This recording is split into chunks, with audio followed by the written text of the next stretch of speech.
என் மகனே எவ்வித குறையில்லாமல் நீங்கள் சீரும் சிறப்போடு வாழ வேண்டும் என்று அனைவரும் மனதார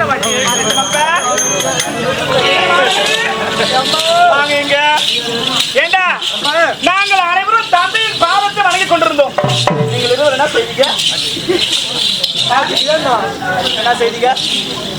என்ன செய்தீங்க?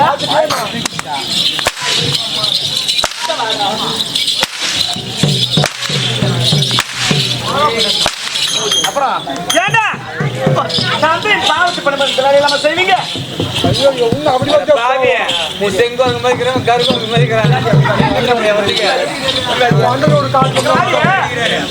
அவனுங்களை சொல்லி தப்பில்லை.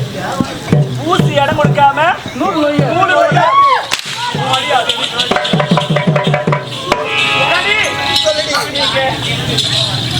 அரண்மனையில் உங்களுக்கு அனைவருக்கு வேலை இருக்கிறது.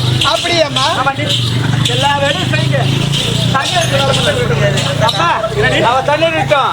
நான் போய் இன்ஸ்டாகிராம்ல ரீல்ஸ் போடுறேன்.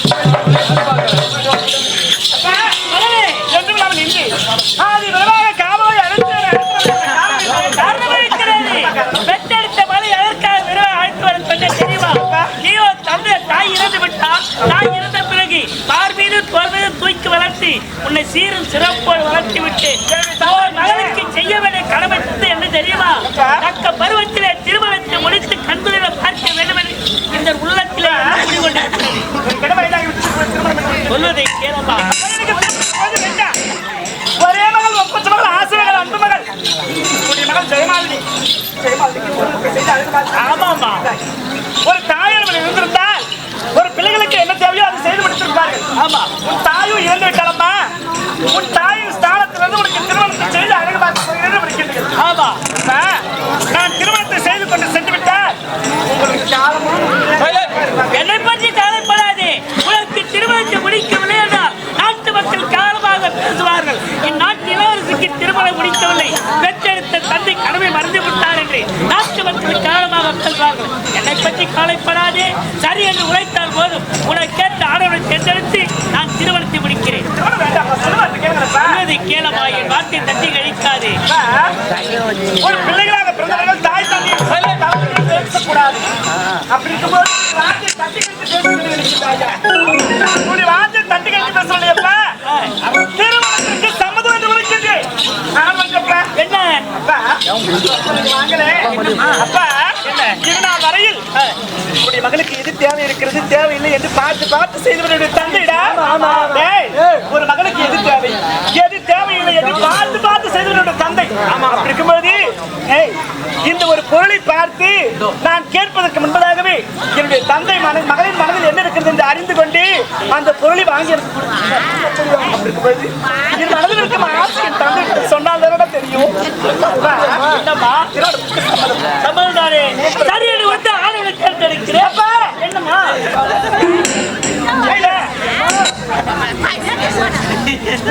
அப்பா, திருமணத்துக்கு சம்மதம் என்று வச்சிருக்கீங்க. ஆமா, ஆடவரை பார்த்து ஆமா, எனக்கு ஏற்ற ஆடவரை யார் என்று உரைத்தால் போதும். எந்த நாட்டில் இருக்கிறார், எந்த நாட்டு இளவரசன் இப்போது சென்று அவனை அழைத்து வந்து உனக்கு நான் திருமணத்தை முடிக்கிறேன். அவசியமாக மகள் எந்த ஆடவன் வைத்தால் அவரையே மனப்படுத்த வைக்கிறேன். ஆமாமா,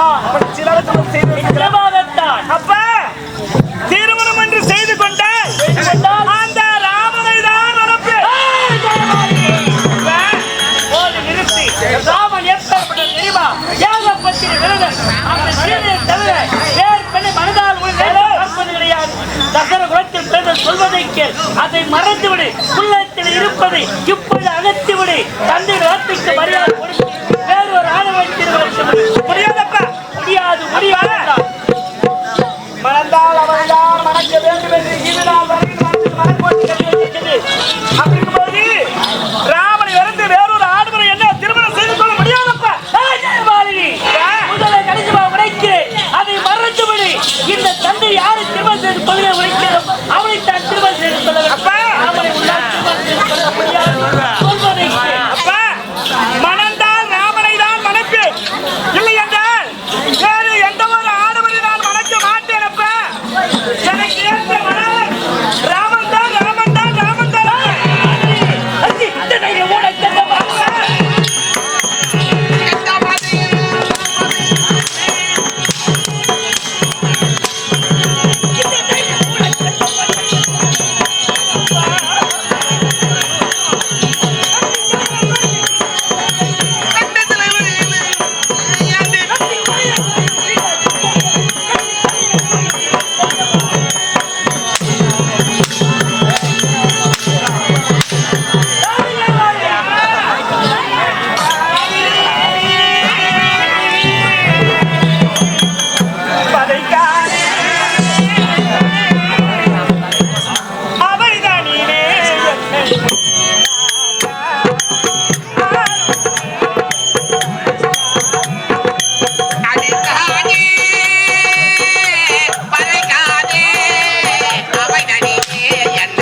நாள் வரையில் உடைய கரமானது என் மீது பாசத்திற்காக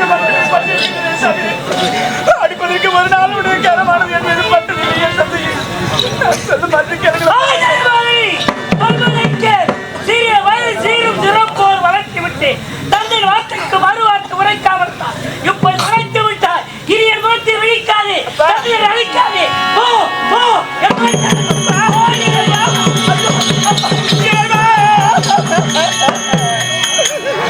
என்ன சோதனை ஆண்டனா? சின்ன சிறியவள் என்று பார், அவள் திருமணத்திற்கு சம்மதம் என்று உரைத்தால் போதும். மாவுடைக்கு நல்லது ஆடவரை பார்த்து திருமணத்தை செய்து முடிக்க வேண்டும் உரைத்த என்னுடைய தந்தை இப்போது ராமனைத்தான் வணக்கப் போகின்றனப்பா. நினைவு தெரிந்தனால் முதலாக அவரை மட்டும்தான் என் மனதில் நான் நினைத்துக் கொண்டு வருகிறேன். அப்படி மனதில் நினைத்தவரையே பாயத்தை கடவுளாக நினைத்திருக்க வேண்டும் என்று நினைத்து உரைத்தேனே. அதற்காக பெற்றெடுத்த மகள் என்று பாராமல் சாட்டிக் கொண்டு வேட்டி அழித்து செல்கிறீர்களேப்பா. அந்த வானம்